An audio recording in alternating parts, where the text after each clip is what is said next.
we know this is Harry's story. So how do we want to frame an arc of change that represents the global story that affects Harry? So what we came up with was basically, as Vernon deals with strange events, the wizarding world celebrates Harry's survival and the temporary defeat of Lord Voldemort. So Harry and the wizarding world were in danger. And throughout this scene, in the background of it, they have moved to being temporarily safe. So something has definitely changed from that big zoomed out global perspective as well. Absolutely. And I think that is one of the things that Savannah and I had to get our heads wrapped around as we were doing like another level of this, is that when you're looking at the scene level versus the big picture, but you can't, now that I've processed that we need to look at both of those things, I can't not look at it anymore. And it makes sense, right? Because when you're writing your drafts, you are focusing on big picture first, but then you have to look at small picture, but small picture has to impact big picture. So this idea of like not trying to force it, but just look for how is the small picture impacting the big picture. Welcome to the Fiction Writing Made Easy podcast. My name is Savannah Gilbo, and I'm here to help you write a story that works. I want to prove to you that writing a novel doesn't have to be overwhelming. So each week, I'll bring you a brand new episode with simple, actionable, and step-by-step strategies that you can implement in your writing right away. So whether you're brand new to writing or more of a seasoned author looking to improve your craft, this podcast is for you. So pick up a pen and let's get started. In today's episode, we're diving deep into the first chapter of Harry Potter and the Sorcerer's Stone. And I'm super excited to share this episode with you because not only am I a huge Harry Potter fan, and not only do I think this is a great example of an opening chapter, but I'm also joined by a very special guest and fellow developmental editor and Harry Potter nerd, Abigail Perry. Abigail is also the host of the Lit Match podcast, where she helps writers find the best literary agent for their writing and publishing career. I will link to her podcast in the show notes, as well as where you can find Abigail around the internet if you would like to get in touch with her. But in this episode, we're discussing and analyzing the first chapter of Harry Potter and the Sorcerer's Stone. So specifically, we're looking at how the first chapter engages readers from the start and how it sets up expectations for the rest of the book. To do this, we're going to look at the big picture of the chapter first, and we're going to talk about how it's actually made up of two separate scenes. So we're going to look at how and why the big picture of the chapter works, and then we're going to zoom into each one of those two scenes in the opening chapter to see how they're structured and how they each serve an important purpose in the overarching story. So that's a quick overview of what we're going to dig into today, and without further ado, let's dive right into the conversation. We've looked at Sorcerer's Stone together closely for probably 2 years now. I think it's been about 2 years. So we're pretty familiar with this book, and we both know how much we love Harry Potter, but it's really fun to start looking at this now on first chapters and why this is such a great first chapter. Yeah. And this is going to be fun too, because it's not a typical first chapter, but it does all the things that a first chapter needs to do. So I know we're going to get into all of that, but I'm super excited too. And like Abigail said, we've been talking about this for at least 2 years, sometimes in like the most excruciating detail. So we're going to nerd out big time today. It's going to be fun. One of the things that I've liked to do is talk about how the first chapters satisfy these 7 key questions to look at when you're looking at a first chapter for you as a writer, as an editor, whatever role you're playing. So these 7 questions come from The Writer's Guide to Beginnings, which is a really great book on writing the beginning of your story, written by author and literary agent Paula Munier. And these 7 questions are: what kind of story is it? What is the story really about? Who is telling the story? Which character should they care about most? Where and when does the story take place? How should they, and they being the reader, feel about what's happening? And why should care about what happens next? So Savannah, let's look at those questions and think about this first chapter of Sorcerer's Stone. Can you just tell us briefly the summary of what this first chapter is? Yeah. And I was going to go there because some of those questions on first blush, when we look at these first 2 scenes in the first chapter, you might think of the character who we're focused on in that moment, but that might not be who we should really be caring about. So we're going to get into that in a second, but it's going to be a fun and cool thing to look at. So this is all one chapter. There are 2 scenes. Scene 1, this is where Mr. Dursley hears and sees strange things on his way to work. So he sees a cat reading a map, people dressed in ridiculous, I think, purple cloaks or purple and green, I don't know. And even the mention of the Potter family and their son, Harry. So he's a little bit stressed out. All he wants to do is go to work and have a very average day, but he cannot.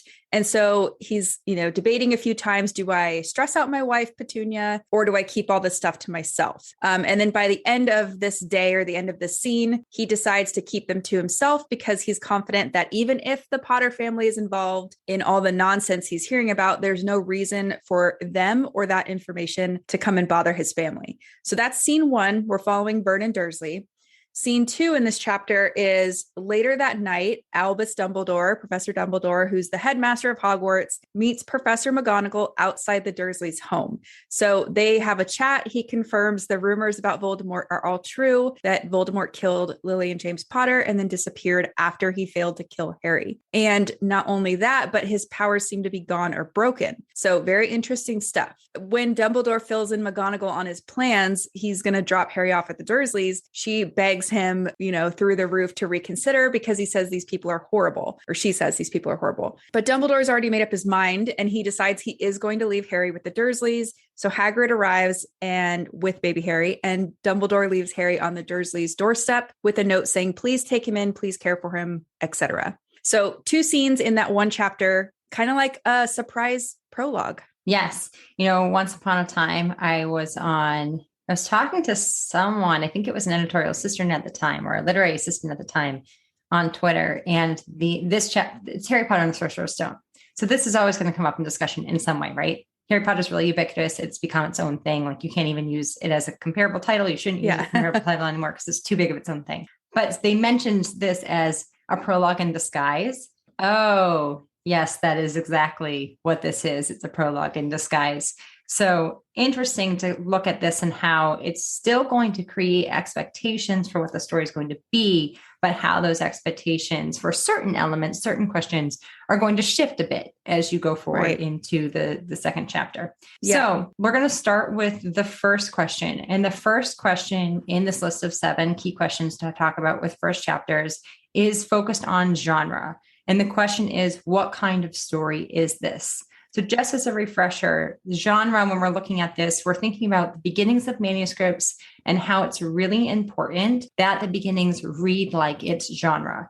And this is especially important because if you don't satisfy those expectations of even the cover and title of a story, and that's going to suggest what type of genre it's going to be. If the first pages aren't reflective of those genre expectations, it's going to be really difficult for an agent to know how to sell it, for a writer to know how to sell it, for a publisher to know how to market it, and for a bookseller to know how to shelve it in their bookstore. So it's really important to satisfy those genre expectations. You're going to lose your target readers really fast if you don't satisfy them from page 1 in all of the story, right? But especially the beginnings. So Savannah, when we're looking at this, Harry Potter and the Sorcerer's Stone, what genre? Yeah. So we talk about commercial and content genres too, right? So on one hand, we can all say this is middle grade fantasy, right? There's witches, wizards, all that fun stuff. That's more of our commercial genre. Content wise, Abigail and I have dissected this, 10 ways till Tuesday, and we've landed on a combination of action and worldview. So it's action, there's life and death stakes. Harry's in danger. Voldemort wants to come back to life throughout the story.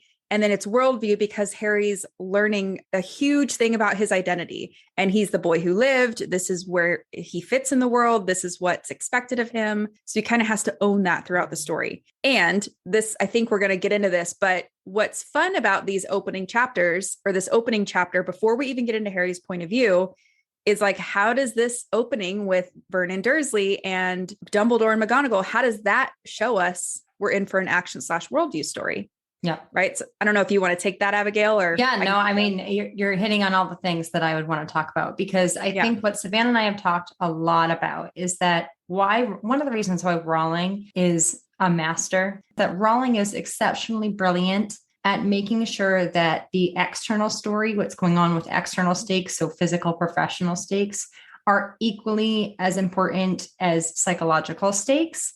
And the psychological aspect of it, the coming of age story that's going on in Harry Potter doesn't exist without that coming of age story. So when you think of it, and of course, like we're looking at the books, but to even think about the film adaptations of Harry Potter, when you look at a trailer of Harry Potter and the Sorcerer's Stone, it's going to highlight more of those death stakes. It's going to be thinking about this action, this life spectrum of, is Harry going to live or die? Like there are absolutely, inarguably death stakes in the story. But on a scene level, there's actually a lot more, especially in Sorcerer's Stone, maybe Sorcerer's Stone more than any other book, about this worldview arc, this coming of age arc. And Harry is really going to struggle and deal with this reputation that he doesn't even remember of why he is the boy who lived, So it's this idea like, can you live up to that reputation? And what is that? What are those expectations? That, and there's like all this stuff that has been drilled into him from the Dursleys. And I totally did not mean to say drilled, because Vernon works with drills. Kind of fun. Accidental pun. But it's been drilled into him, like, don't ask questions. You're weird. Something's wrong with you. You're incapable. You're less than. So he's got all this stuff that he's bringing into the wizarding world, where he gets there and everyone's saying the opposite. Like, you're the chosen one. You're the boy who lived. This crazy dark wizard tried to kill you. So it comes with negative and positive attention around that reputation. That's celebrity status. And even the positive attention Harry kind of views in a negative light, because he just doesn't want to be in the spotlight. But so back to this opening scene, especially with Vernon, we can think about, how does this show us it's going to be an action story, right? And kind of, we talked about this a little bit earlier. Voldemort tried to kill Harry, and he did kill his parents. So, we already are seeing that this little baby somehow temporarily defeated Voldemort, and there's danger and life and death stakes kind of baked into this. And it's funny because the first chapter, the way that Abigail and I analyzed it, is that for now, everybody's kind of safe. So we're starting out in a very safe, like, the Dark Lord was just defeated. We're all safe for now. We don't really know what happened to him. So it's like a celebration. And that's what Vernon sees on the streets, is like, yay, we're safe. Things are back to normal. Mm-hmm.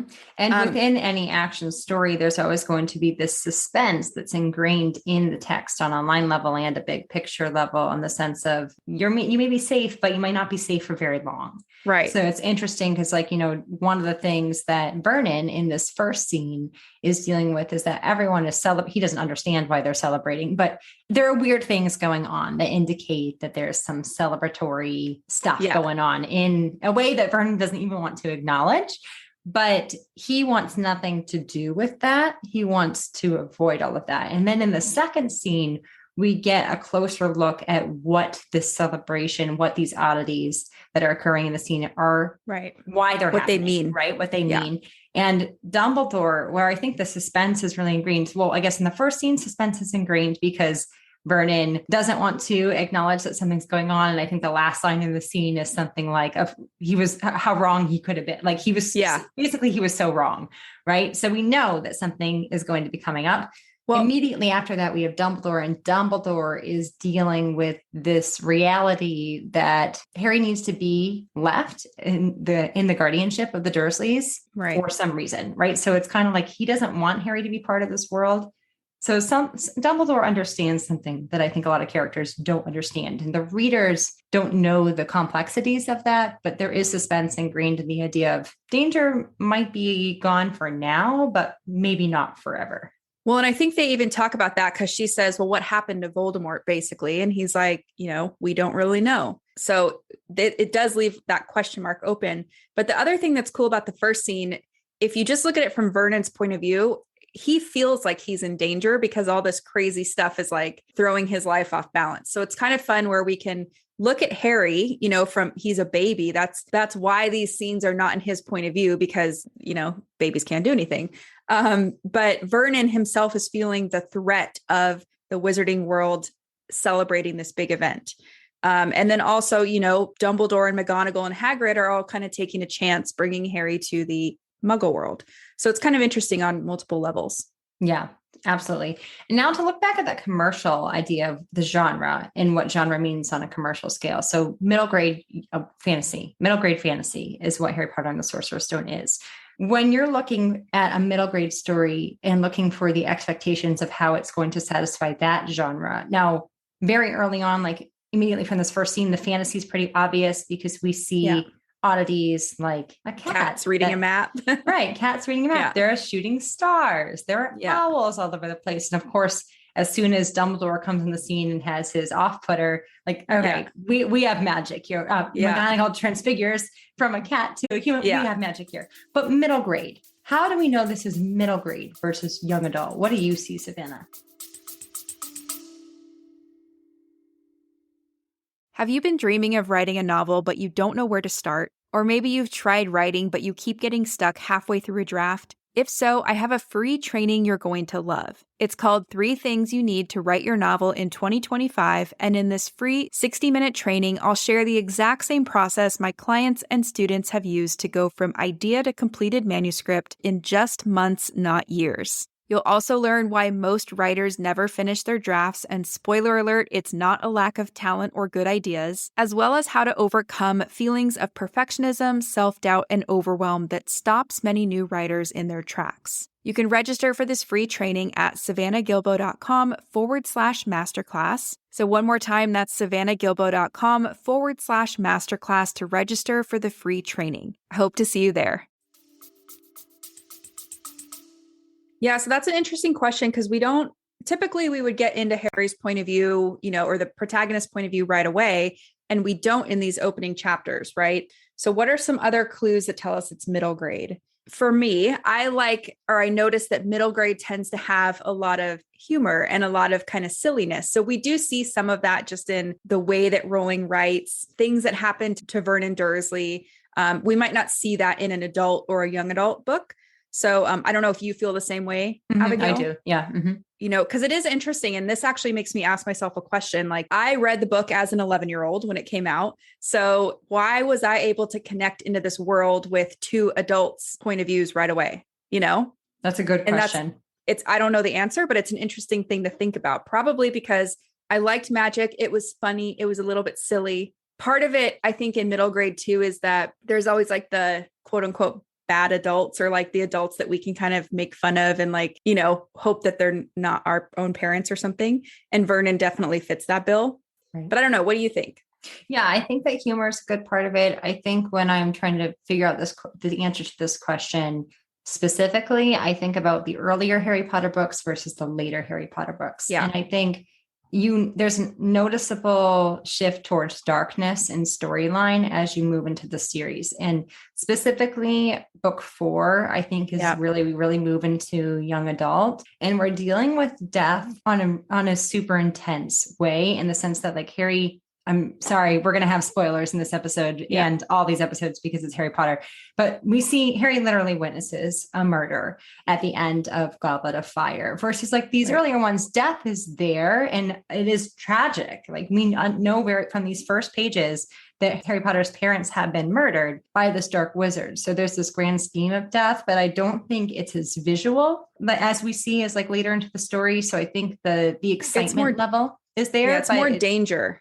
Right. That brings that. Yeah. And I think it goes back to a testament to why Rowling is such a brilliant writer. We see her voice and even like, the humor in her voice, right? So that first line, it's like something like, the Dursleys wanted nothing to do with anything. Thank you very much. Right. Yeah, they wanted to be perfectly normal. Thank you very much. Yes. Perfectly normal. Right. So in that, thank you very much, like kind of pulls in that sense of humor. So we're connecting with that voice in a way that is that younger audience, but also it appeals to older readers as well, because I could read. And also, some of those fantasy elements, like a cat reading a map. I mean, what 11-year-old or what kid doesn't like that, right? It's fun. Right. Exactly. Okay. But yeah, so question 1, that was it, right? Yep. That's question 1. So question number 2, we're going to look at plot. I look at this one as kind of related most to plot, and we'll dig into plot more specifically when we move into the scene analysis. So on a broader level, just asking the idea of what is the story really about?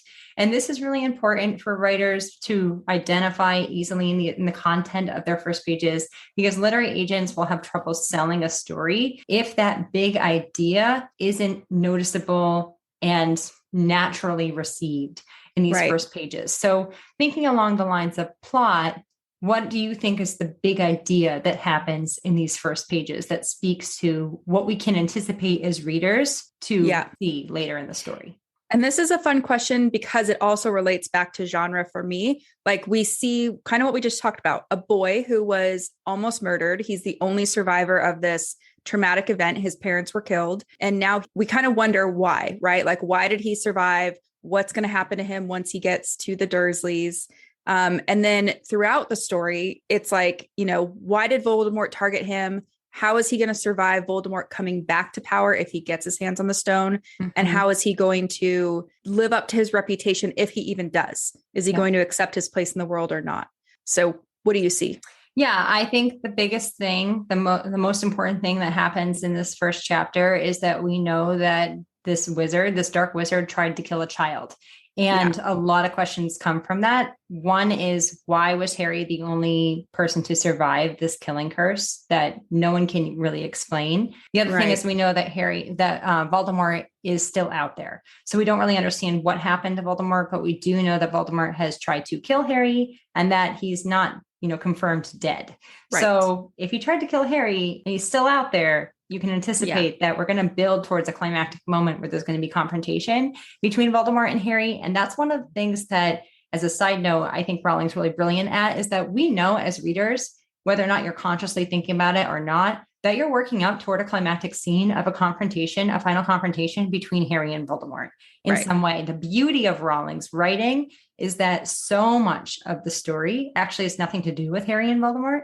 It has a lot to do with crime Snape stuff going on, mysteries and Snape and Malfoy, these different levels of antagonism. And when I think about what makes Harry Potter unique, the first thing that comes to mind for me, we have to look at world building, and we're going to think about, there were other stories about witches and wizards, but was there a story that was about a witch and wizard that was trained in a magical school system in London? And I think the education part and making it a magical school became super significant in differentiating Harry Potter from other stories that might have come before it. And, there's always been stories about good and evil. And essentially at the root of it, this is a story where we're going to see a battle between good and evil through individuals of Harry and Voldemort and those who align on what sides. But that's clear on those first pages. It goes back to what you said earlier too, that Voldemort tried to kill him as a baby. So that is a differentiating factor as well that we didn't see a lot at that time. So, okay, that's number 2, right? And number 3 is point of view. So who's telling the story? Exactly. And this is really interesting because this is the question that is going to make this first chapter not exactly what we think the rest of the book is going to be. So, point of view here. We talked about how this is kind of a prologue in disguise. So what is the point of view for this first chapter, Savannah, and why does it differ from the point of view for the rest of the story? Yeah, so I'd say it's similar to the rest of the story in the way that we're in third person. We are kind of zoomed out to an extent, and then we're zoomed in closer to first Vernon Dursley and then Dumbledore and McGonagall. However, Harry's a baby, so he cannot be our point of view character like he is in the rest of the book. So that's the main reason why it's different. Yeah. And I think it's really interesting as well because, and we'll get to this really in the fourth question, which is about characters, but we're concerned about Harry very early on, even though Harry doesn't become a really on-screen character, on-page character until later in the book. But what Savannah spoke to here, it's this idea of we're going to be in third person. So it's not like we're going to shift from third person to first person.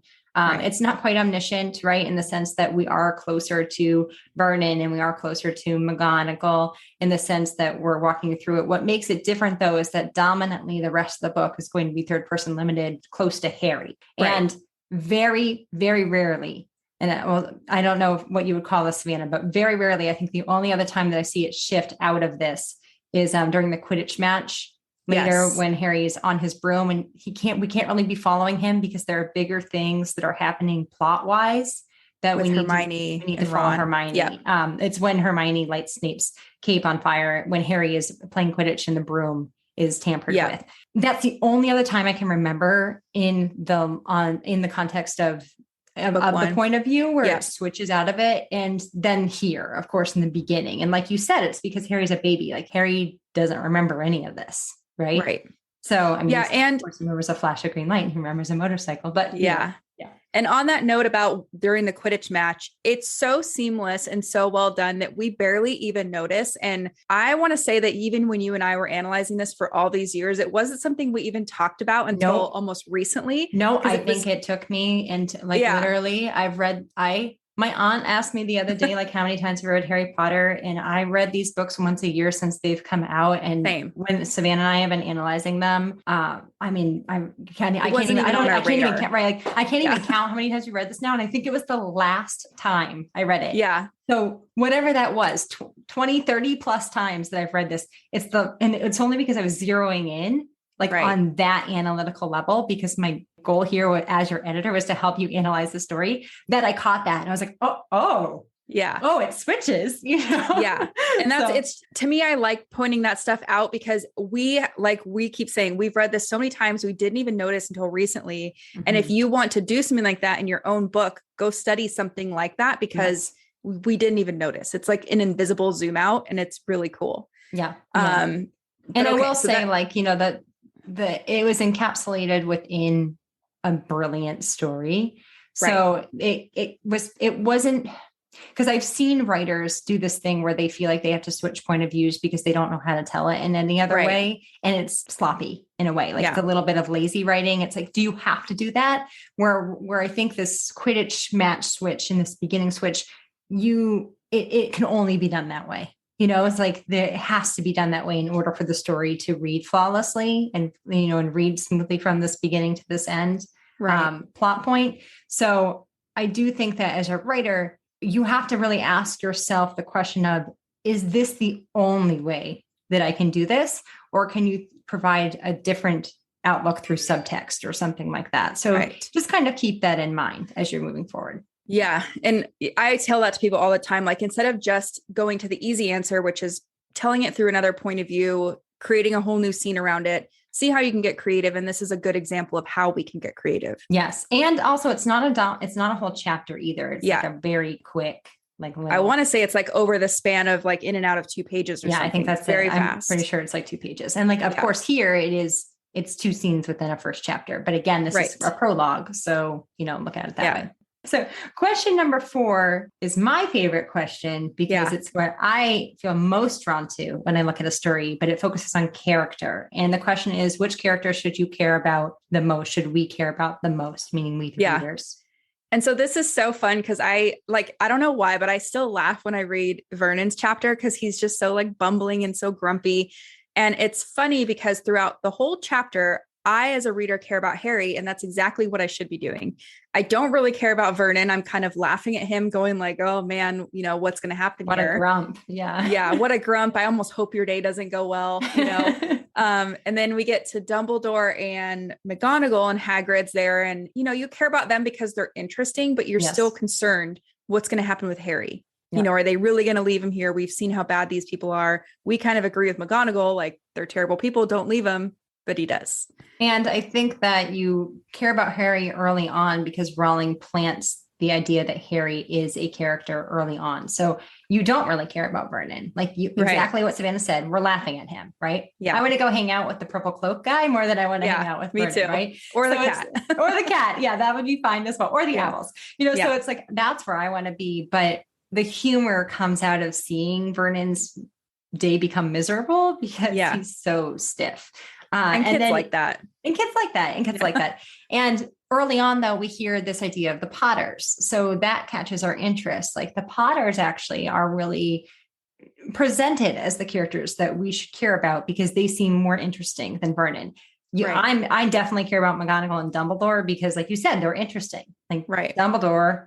I mean, come on. How does Dumbledore walk on any scene and not catch your attention? Right. Literally starts capturing light from light posts. So, yes. Yeah. And they care about Harry. So kind of by proxy, we're into them. Right. Because we already care. And that actually is a really important thing that you just said there, Savannah, because when you have characters that readers care about another character, automatically we trust them. It's automatically, and you usually like them. It's a psychological thing. If you have anti-heroes and you have a character that you like another character, automatically, whatever it is. I've had people say oh, I don't think it's going to happen. I don't think that will work for me. No, it does. It's a psychological thing. So So for me, it's also Harry. And also again, he's really sympathetic. He's a baby that just lost his parents. And he's been granted the celebrity status that he is going to be overwhelmed with later in his life. So everybody knows who he is. Everybody knows who he is. And it's really important And this is a testament to Dumbledore and why Dumbledore is essential to be the adequate mentor for Harry, because Dumbledore understands I have to remove Harry from the celebrity world, like from the world that will make him a celebrity. Right. And that's so crucial to Harry's, basic makeup as a character, because one thing that's really big, there are a lot of similarities between Voldemort and Harry. A big difference, and it determines how they make choices, is Harry's humility. And because of Harry's cruel upbringing, he is a very humble wizard, where if he grew up in any other family, that might have not been the case. Yeah. And he's compassionate towards others because he was bullied. So he's compassionate to people like Neville, and he stands up for what's right because he's probably felt so powerless his whole life. Right. So huge point that he is so different from Voldemort in that way, but it could have very easily been him growing up to become the next Voldemort. Yeah, very much. So, yep. Okay. So that's the fourth question. Fifth question is about setting. And you can't talk about Harry Potter without talking about setting. So the setting, where and when does the story take place? Yep. So we know the first chapter we're in Little Whinging, right? Little Whinging, Surrey. And we're at the Dursleys' house. We're at his work. And then we come back to the Dursleys' house, right? We also hear about Hogwarts in these first couple chapters when Dumbledore and McGonagall are together. So we know that exists. It's not a surprise. That's the simple answer. Yeah. And then if you were to go, it's not on the page. If you go to research, we know it's in the 1990s of some sort. I think Harry Potter was born in 1986. Am I right? So maybe it's 1986. I don't know. I'd have to remember. Yeah. I know it's around 1989 of some sort. Yeah, so I think somewhere it's around there. Late 1980s of some sort. It's not on the page. That's just because, there's literally so much information out there about Harry Potter. But even just within that, like, the important thing is that we are in London, and being in London is really important for the story and the hint of where we're going. We're going to go from a very normal, right? Dursleys are all about normal. Anything that is not normal is to be exiled from my life. And Hogwarts is literally the exact opposite of normal. It's as far from normal as you can go, right? So it's really important to see that contrast, to be established in the normalcy of what Surrey London could be, and then how these oddities start to catch our attention, and how those are going to be blown out of proportion when we do travel, when we do take the Hogwarts Express. So. And something important. So two things. First, I just looked up. He was born in 1980, just to set the record straight. 80. Okay. 1980. Yeah. And then second, the other thing that's really important for people who are writing sci-fi fantasy is that it's not like we waited to get to Hogwarts to see magic and weird things. We saw that from the very first page. So like we talked about in question 1, which was about genre, we need to know what kind of story this is. And so we know that based on cats reading maps, we know we're in, or whatever else there is, we know we're in for fantasy. We know there's strange things happening. We know there was a killing curse, so we know there's magic. We know all this stuff in chapter 1. And I see a lot of writers that don't do that. And it'll be like chapter 7 and people are now using spells, or there's like, super technology that we didn't even know we were in a sci-fi story. So something to keep in mind. Yep. Absolutely. Great point, Savannah. Okay. So the sixth question is about, I relate it to the core emotion. So the question is, how should they feel? Meaning the readers, whenever I say they in these contexts, the readers feel about, and I just lost it. How should the readers feel about what's happening? Right. And so as a reader, I feel concerned for Harry. I feel curious about why he was targeted, what's going to happen to him. How's his life going to be? Where are we going to meet him next? I also feel intrigued, and there's this sense of wonder about the world, and I also am laughing at Vernon a little bit. Yeah. And I think that's a big part of it. I don't think you can leave out the humor. I think that's a big part of why this story is so engaging, because there's a lot of humorous, little humorous things that are really funny to write about a really serious topic that deals with death, and to integrate humor and happiness within it is really a brilliant move. Right. And even I know we're not in this chapter when we see Harry, but even the bullying stuff with the family, how they treat him, there's still humor in that. So it's like, we're getting a little bit of that levity in a tougher topic. And a lot of it too, in the sense that they're really cruel to Harry, but they don't actually physically harm him. We're not going to a level of physical harm, and abuse. Often Harry is able to one up them a lot of the time. So not in this early book, but later in the books when he has some, power over them. So Yes. yeah. Okay. And now here's the seventh question. And this, when I'm looking at all these questions are really important, but when I, as an editor, as a reader, as a writer, I'm looking at questions, I really look at character. I really look at plot. I really look at setting. And then I really look at this one, and it's question number 7. It's about stakes. So when I'm looking at stakes, the idea of why should they care what happens next? And when you're thinking stakes, you should be thinking about the action that's happening in the story. How is the action of the story going to establish the type of stakes that we're really going to be up against on, an external level and an internal level? How are the stakes also speaking to the premise of story and also the big idea of the story? So when you're thinking about all those 3 factors with it, Savannah, what do you think are the main stakes of the story? And why do you think that really pulls us into the characters and the plot? Yeah. So kind of like what we talked about earlier. And I love when questions start to overlap, because to me, I'm like, that just shows we have something really cohesive. But the 2 main things I'm kind of thinking of are, what's going to happen to Harry? Is he going to survive his life? Because we don't really know as readers getting into this first chapter, like how far we're going to take this first book. So we're kind of just wondering, like, how's he going to survive? What's going to happen when that eventual confrontation happens? How's it going to be for this guy who is a wizard, kid who is a wizard, going to the wizarding world when he knows nothing, and how's he going to feel about that? Is he going to be ready? Is he going to make friends? Is he going to belong? So I'm asking all those questions when Harry's just a baby. Yep. And I love to go to, whenever I look at stakes, there are 2 big resources that I use for stakes. I look at James Scott Bell, and he talks about, I think it's in his revision and self-editing book, he talks about the whiff of death stakes. Right. And the main 3 whiff of death stakes are physical, psychological, and professional.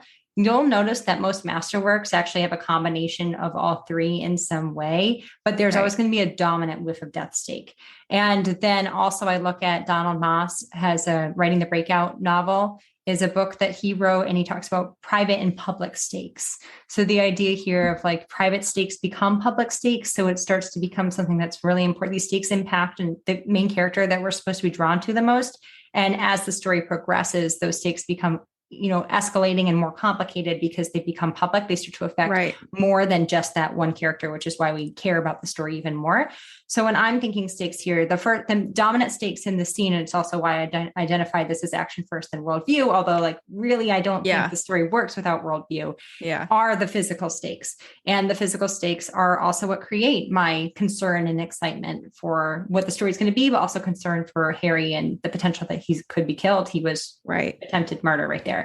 So those stakes, they're definitely physical stakes, but then all of these psychological stakes are clearly baked in this first scene in the sense of how life is going to be really hard for Harry. From beginning to end, it's going to be a lot harder for him than other people. It's also what's going to make him the hero of the story of rags to riches, right?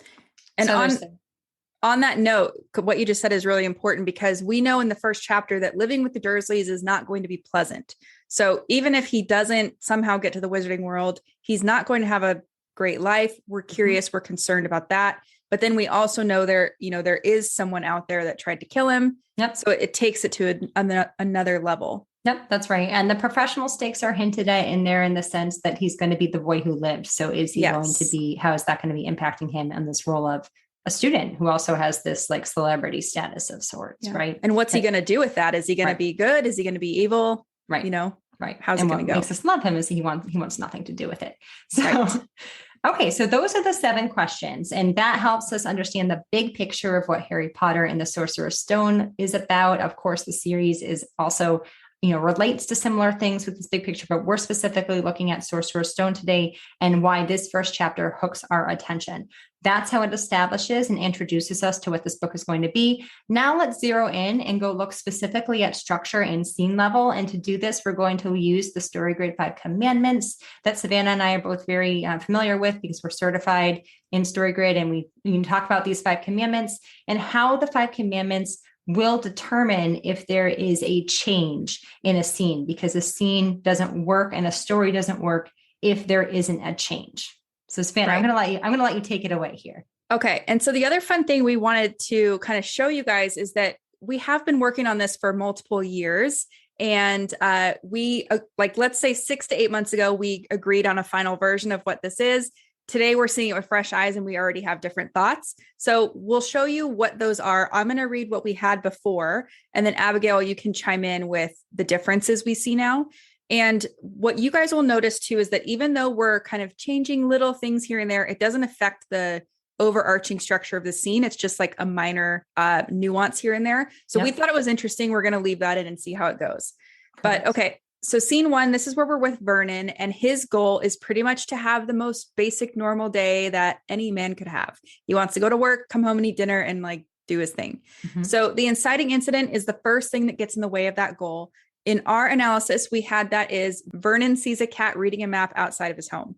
Mm-hmm. And then I know we had a different thought, maybe Abigail, so you go ahead. Yeah, so just to speak to what Savannah said, we've gone back, we've analyzed this in a lot of different ways. I just want to emphasize that when you do analyze scenes as editors, as writers of your own, as editors of your own work, whatever you're going to do, if you're just a reader who now enjoys all these tools, we follow the Socratic learning method. So the way that I may see it might be different than the way Savannah sees it, might be different than the way you see it.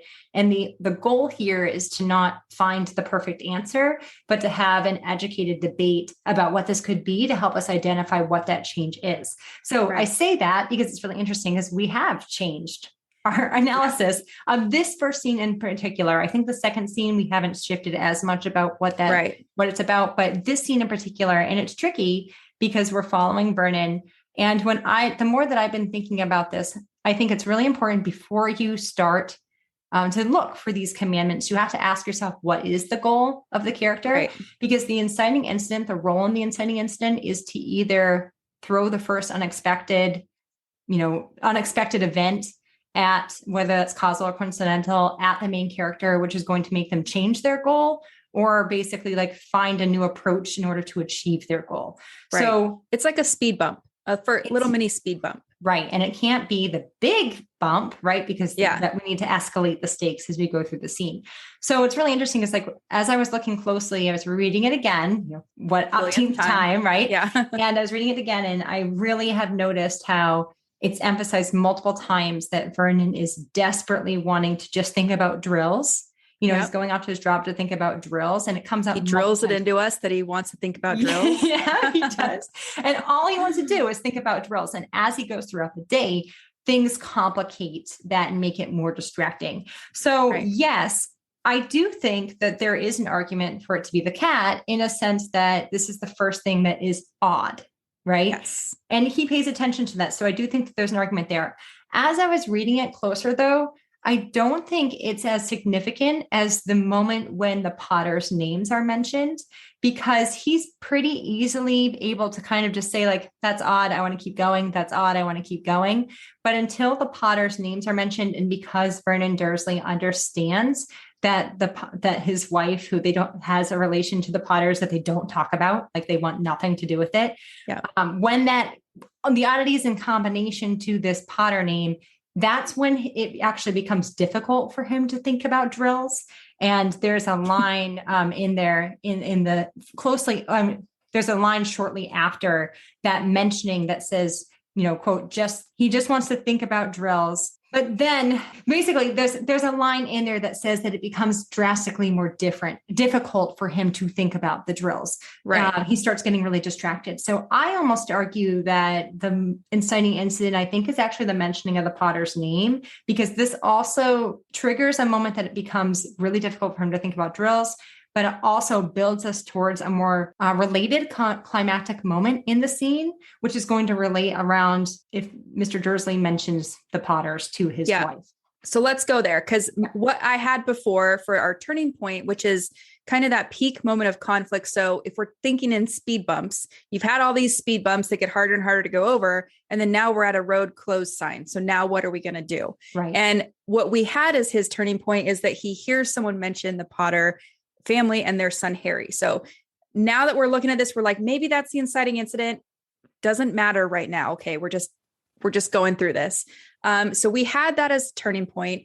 Abigail, I know that you had a note that it was a little later, and I'm going to pause you on saying that because we're going to get there. Mm-hmm. After that turning point, we had the crisis of, so what is he going to do now that the turning point has happened? And we had, should Mr. Dursley tell Petunia he heard someone mention the Potters and their son Harry, or should he shoulder the burden of worry himself to not upset his wife any further.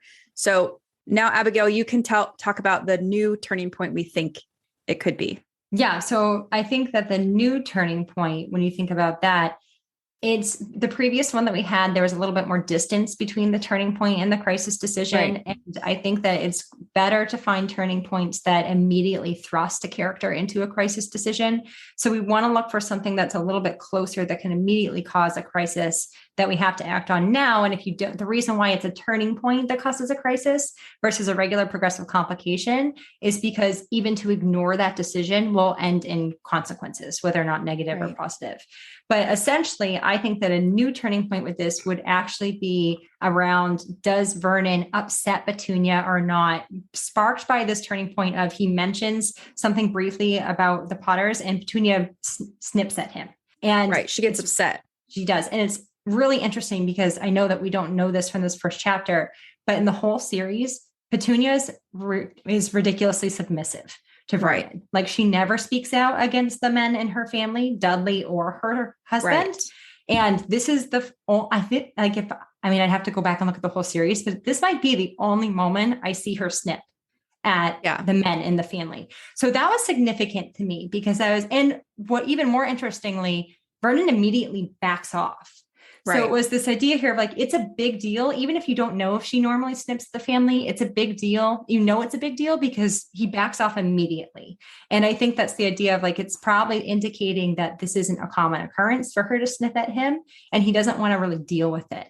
So he doesn't really want to push it further, I would say. Right. Not necessarily deal with it. But so this gets us to the climax that this, we kind of agree from here on out, but basically he doesn't tell Petunia anything. He doesn't push it. Like Abigail said, that's the climax. So the action of the crisis choice. And then the resolution is that he basically falls asleep feeling confident and delusional that nothing to do with the Potters is going to affect his family. Yeah. And delusional is a really important word there because Petunia falls asleep super easily. And Vernon takes a little bit of time because he's still thinking about all of this. But as soon as he convinces himself, even if the Potters have something to do with all this weird stuff that I want nothing to deal with, they're not going to come looking for us. Like, they're not going to come bother us. And that's what I care about. I don't want to be bothered. My family doesn't be bothered. So as soon as he convinces himself, even if they are a problem, it's not going to bother me, he falls asleep immediately. And of course, like, the last line is indicating that he's going to be wrong about that. Right. Which you have a note here that's great. This is what helps us create suspense because, it's exactly what you're saying is that he falls asleep. And then there's that line of how very wrong he was. So, and it's a fun thing to think about when you think about suspense too. Suspense is really ingrained in text when we think about how the characters don't really know what's going to happen next and the readers don't know what's going to happen next. So we're suspenseful because no one knows what's going to happen. It's also fun because Vernon came up with his own conclusion that as readers, we can be like, I don't know about that, Vernon. So now we're kind of seeing two different realities, his delusional reality and what we're inferring as reality. Exactly. But so what's cool about this is even though we had some different options for the inciting incident and the turning point, they're very similar. They do the same job in the scene. We still get to the same arc of change, right? And we can talk about that arc of change in two ways. So why don't you, Abigail, take like the surface level of Vernon, what changed for him? Yep. Yeah. So when we're thinking about the surface level, we're thinking about like literally what is the most basic change that happened in the scene. That's what you're referring to, right, Savannah? Yep. So just from Vernon's perspective, like basically on the most literal level, like, I mean, if you really want to go literal, he goes from like, home to work to back to home. Right. So it's kind of like there is movement in that scene. But I think like, well, I guess like, when you think on the surface, what do you think has changed for Vernon? I think that it's about him dismissing what's going on. So the idea here is like, he starts out with some uncomfortability about what's going on, like based on that inciting incident. But by the end, he's good. It's kind of like reality to delusion. It's normal to abnormal, normal to strange, however you want to say discomforted to comforted, like, something like that, or delusionally comforted, whatever you want to say. But but the point is there's a change. Right. And then what's really cool that Abigail and I have been doing for our analysis here is that we've been zooming out and saying, okay, we know this is Harry's story. So how do we want to frame an arc of change that represents the global story that affects Harry? So what we came up with was I'll say it in a short summary and then we'll kind of talk about it. Mm-hmm. Basically, as Vernon deals with strange events, the wizarding world celebrates Harry's survival and the temporary defeat of Lord Voldemort. So Harry and the wizarding world were in danger. And throughout this scene, in the background of it, they have moved to being temporarily safe. And so we know from the context of the scene, Harry has just lost his parents. Voldemort's temporarily been defeated. Many witches and wizards celebrate this, but nobody knows what happened to him and if he will return or not.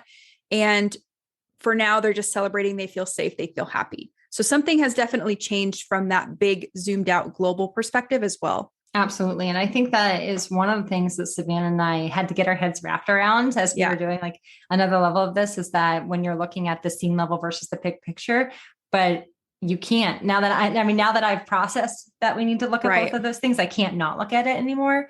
And it makes sense, right? Because when you're writing your drafts, you are focusing on big picture first, but then you have to look at small picture. But small picture has to impact big picture. So this idea of like not trying to force it, but just look for how is the small picture impacting the big picture. Well, and also this is a good thing that I'm just now thinking of is if we pretend that this became a real prologue, because we keep saying it's a prologue in disguise, it's not just like a prologue to tease us about Vernon and like, to show us the world and something happened. It is that, but it also has this really big impactful meaning that we don't know about until later. So it serves a really good purpose. And if you're creating a prologue for your own story, it can't just be something flashy. Exactly. It needs to have meaning. And it has to impact big picture, I think, too. Right. I think if you're going to have a prologue in there, it can't just be, this is what happened before the story happened. I think it has to be either this is where the story is going, or this is really important to where the story is going to surface and its climactic moment. Yeah. And something else that I like about this scene is the perspective that Abigail talked about was Vernon's day is getting worse and worse. It's getting stranger and more strange, and Harry's world, or even though his parents were just killed, his day is getting better because he's becoming safer and safer the farther he gets away from the scene of the crime. Yep. So from a reader's perspective, we're following kind of that upward trail of Harry in the background. Yep. We're also following the downward spiral of Vernon. So it gives us a cool emotional feeling. Yeah. I'm sorry. I was just getting, go ahead. Chomp the bit there. Go ahead. I think that is so significant in the way that we've really analyzed Harry Potter, because often there is a contrast, which has been somewhat confusing sometimes, but also makes purpose. I'm like, oh, wait a second. Like, this is why an external story is working and an internal story is working at the same time. Like I think that you can analyze scenes from Harry's psychological coming of age story, the worldview perspective. I think you can analyze every scene from that perspective. I think you can also analyze it from the action side of life and death stakes and where that's going. So why, again, I think Rowling writes a masterpiece, right? Like why she really writes a timeless story that is a juggernaut in fantasy. Like when I think about what are the juggernauts, Lord of the Rings, Harry Potter, right? Throw Hunger Games in there if you want to throw something with dystopian in there, right? Narnia. That's probably it. Those are the juggernauts that I think about. So when you're thinking about why is that, it's because really there is this like internal argument, but there's this external argument and they can both work. So again, not to put you into a paralysis of analysis, but the idea here is like, it's about understanding with purpose why something is moving forward and how that creates a change, instead of looking for like, quote unquote, like the perfect answer, if that makes sense. Yeah. And another thing that's cool about this scene too, is like from Vernon's perspective, this is the day that his life starts to change. He doesn't know it, but it's interesting that he kind of blames Harry for his unhappiness. And we get to see that in this scene. And not that we agree with him. And I love that you brought that up though, because one of the really important things that happens in a first chapter is that a chapter should open on a character's worst day. Right. So it's like like this is the worst day of Harry's life in the sense that his parents were murdered. But again, he doesn't remember any of that and we don't follow him, but it is the start of a terrible day or a terrible moment in his life. Yeah. Because he's going to be dropped with this responsibility that he wants nothing to do with. So, well, and the character that we're actually following, it's a pretty bad day for him too. Yeah. Terrible day for him. Right. Yeah. And then let's see, the only other thing I wanted to say, which I'll just say it now, and it applies to both scenes, is that notice, because it's a middle grade fantasy story, Rowling is not like dumping information about the world on us. It's very small in these opening chapters because we don't need to know about Hogwarts, the classes, like what Dumbledore taught, what McGonagall teaches. Like we don't need to know any of that. We just need to get through what's happening in the scene. And we're going to be introduced to the magical world very slowly. easily. Yes. So that's appropriate for middle grade readers. Whereas like in adult fiction, I'm thinking about something like The Way of Kings by Brandon Sanderson or whatever else. Sometimes we get a lot of information up front, but we can handle that. We're adults, we're more sophisticated readers. Yeah. And Brandon Sanderson, if you've ever watched his courses online on YouTube, he does a series of them. He talks about shallow learning curve versus steep learning curve. And you should go Google it really, because it's a brilliant lesson that he gives on shallow versus steep learning curves. But exactly that. I think if you're going with these younger audiences, you benefit a lot from a shallow learning curve. And that doesn't make it any less brilliant of a work as a steep learning curve. It's just the difference is we're learning with the characters with the shallow learning curve versus trusting the reader to just like go with it in a steep learning curve. Awesome. Okay. So scene 2, we're going to do the same thing. Dumbledore's goal is to drop Harry off via Hagrid bringing Harry. McGonagall's goal is to talk to Dumbledore, figure out if the rumors she heard are true or not. And to kind of, when she hears what he's going to do with Harry, dissuade him from doing that. So I think we decided to look at this through Dumbledore's kind of following him, even though we're a little more zoomed out. Point of view wise. So the inciting incident is that McGonagall is waiting for him and he's not expecting that. It's the first little hurdle that gets in his way. Did you have anything to add there? You want me to just keep going? No, I do want to just jump in real quick because we talked about when we were looking at the point of view and how we're kind of closer to Vernon and then we're closer to Dumbledore in this scene. And the reason why, because I do think it's interesting, you could ask yourself, it actually opens, even though we don't know it opens with McGonagall. McGonagall's the first character we see on the page disguised as a cat. And then, Dumbledore comes into the scene and we start following him more. But I think that, and we'll talk about this in a second, the crisis question really belongs to Dumbledore versus McGonagall. And that's why I would choose to follow Dumbledore instead of McGonagall, even though both in their own way, because they're actually antagonists of each other in the scene. Again, like another good thing to point out, when you're having another force of antagonism in a scene, it doesn't have to be an enemy, right? It just has to be someone who conflicts with what you're trying to do. So, And, honestly, we had this as both ways before we followed McGonagall, we followed Dumbledore. You can pull out these 5 commandments for either character. We just chose to follow Dumbledore. So inciting incident is she's waiting for him. He does not expect this. The turning point is when McGonagall challenges his plans and says, hey, the Dursleys are not appropriate guardians. They're bad people. Are you sure you want to leave Harry here? Right. And that's really, again, just to reemphasize, the turning point is different from other progressive complications because it forces a character into a crisis question. And that crisis question will come with consequences no matter what you decide. So what do you think when you go into the crisis, our crisis here is kind of the idea of, should Dumbledore stick to his plan and explain his reasoning to McGonagall, or should he change his plans based on McGonagall's observations? So why do you think that creates potential consequences, Savannah? Well, there's 2 things I want to say. So first, it's interesting because I don't know Dumbledore's a good guy that would probably listen to anybody if they had concerns, but McGonagall is his right hand. When she brings up a concern, it does prompt a crisis for him, where someone else, like if it was Hagrid and he was kind of just saying something Hagridish, maybe it wouldn't prompt such a tough decision. So that's interesting to note. Also, the consequences, like Abigail's asking, is what happens if we leave Harry here to grow up? And you touched on this earlier. He grows up to be a humble kid because of the way he was raised, where if we did listen to McGonagall and he was, maybe brought up in the wizarding world by who knows who, he might have turned out like a Malfoy or a Voldemort.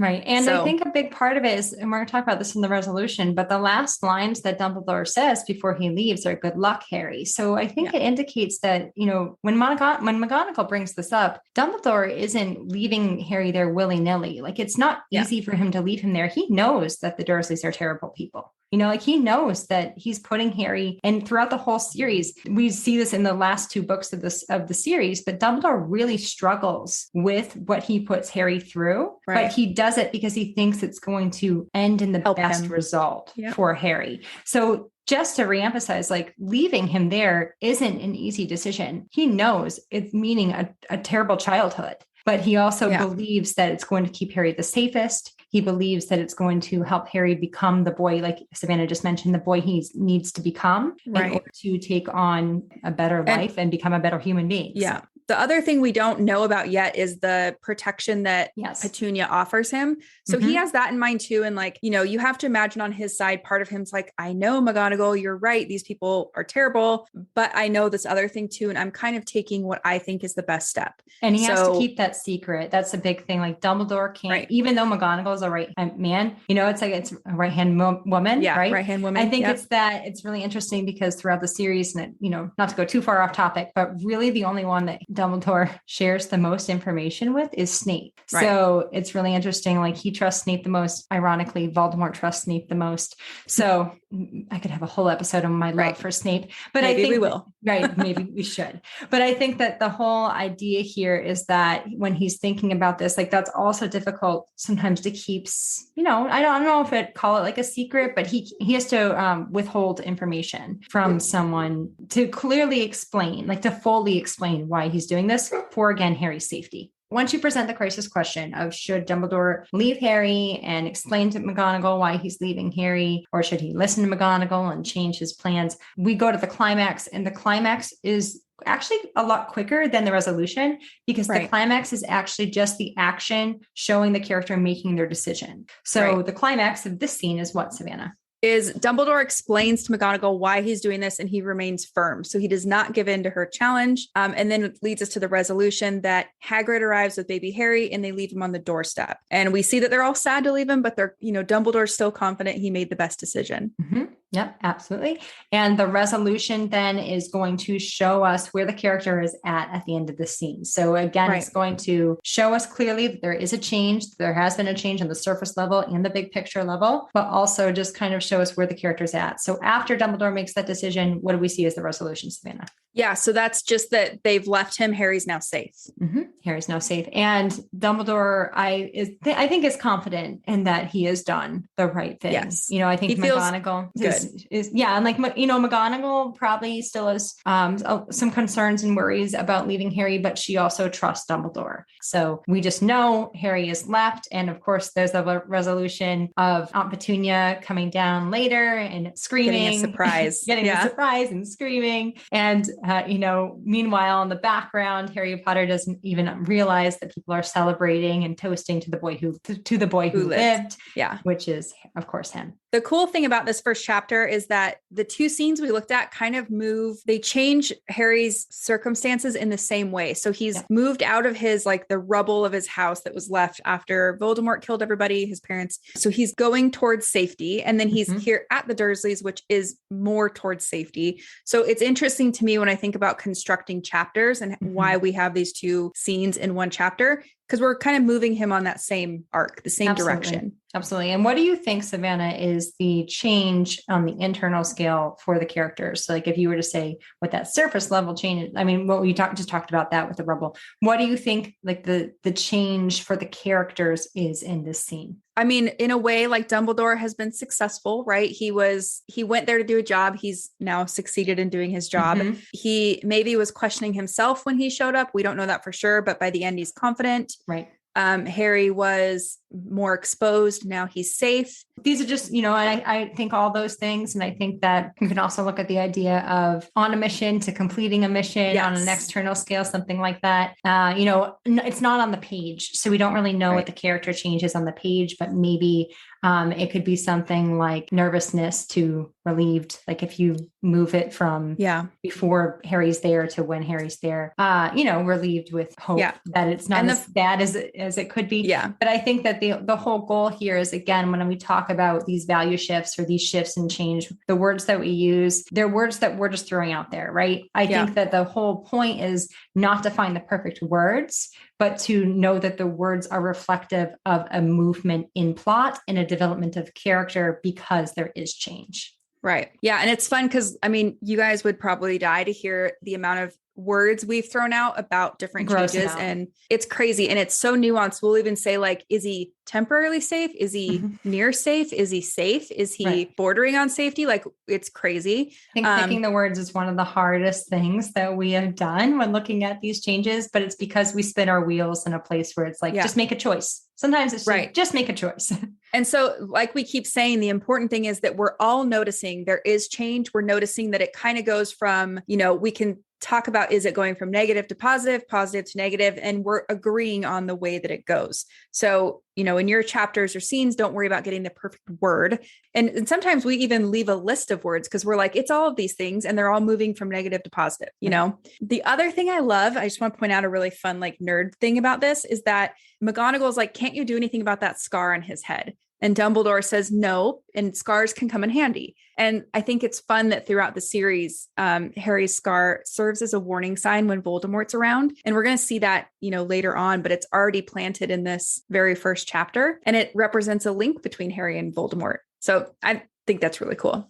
Oh, very small detail. No, small detail, but super significant, again, plot and character. And a large part of this entire story and series is going to be about Harry's similarities. He has more similarities than differences than Voldemort, but his differences are defiant of the type of character he is. So that's kind of like the basis of, we have a lot of alike, but what makes us different is actually what defines us as who we are. And on that note, it's fun because McGonagall, through the conversation with McGonagall and Dumbledore, we learn that Dumbledore considers Voldemort to be more powerful, but Dumbledore is the only wizard that Voldemort fears. So, and through the conversation, McGonagall says it's not about skill set, it's because you're willing to make different choices and to not do that dark magic. And I mean, plus Dumbledore's kind of becoming aware of Voldemort's vulnerabilities, which we don't know about right now, but it's just a fun little preview of Harry is going to make these different choices because Dumbledore made this choice about where he grows up. So, yep, perfect. So I know we could talk about this all day. Yes, we could because there's always something great to talk about. But I think that encapsulates really what the big picture is, and on the scene level, what the structural level is. So we hope that by doing this analysis together, this helps you understand what makes Harry Potter and the Sorcerer's Stone, the first chapter of it, really hook readers, and helps you also make sure that if you are writing your story, regardless of if it's middle grade fantasy or not, understanding the elements that are going to work in order to help you hook readers. And then what you have to do here's the trick: fulfill those expectations throughout the rest of the story. My parting advice, words of wisdom, is don't expect to get all the stuff we talked about on your first iteration of your first chapter. Through my experience as a coach and an editor, the first chapter gets revised more than any other chapter. So even if you only get to we were talking about what happens to Vernon on the surface, if you only get to that in your first chapter, the first 3 passes, you're fine. Don't worry about it. Yep. This is what editing's for, to put in all these layers and all that fun stuff. So absolutely. And it comes with practice, and the analysis, like Savannah's saying, the analysis that we have delivered to you today even shifted before this call. Yeah. And more importantly, we've had each other to talk it out over the course of years, right? So it's okay for it to take time. If you can take anything, just work on one little bit at a time. But we're going to have multiple episodes on this, and we promise we'll be here to explain it to you in the most practical way that we can. Yeah, we'll be back soon. But all right. Thank you guys. Thanks, Abigail. Thank you. Good to see you. So that's it for today's show. As always, I want to thank you so much for tuning in and showing your support. If you want to check out any of the links I mentioned in this episode, you can find them over at savannahgilbo.com/podcast. And if you haven't done so already, make sure you subscribe to the show, because there's going to be another brand new episode coming out next week. If you're an Apple user, I'd really appreciate it if you took a few seconds to leave a quick rating and review. Your ratings and reviews tell iTunes that this is a podcast that's worth listening to. And in turn, that helps this show get in front of more fiction writers just like you. So that's it for today's show. I'll be back next week with a brand new episode. Until then, happy writing.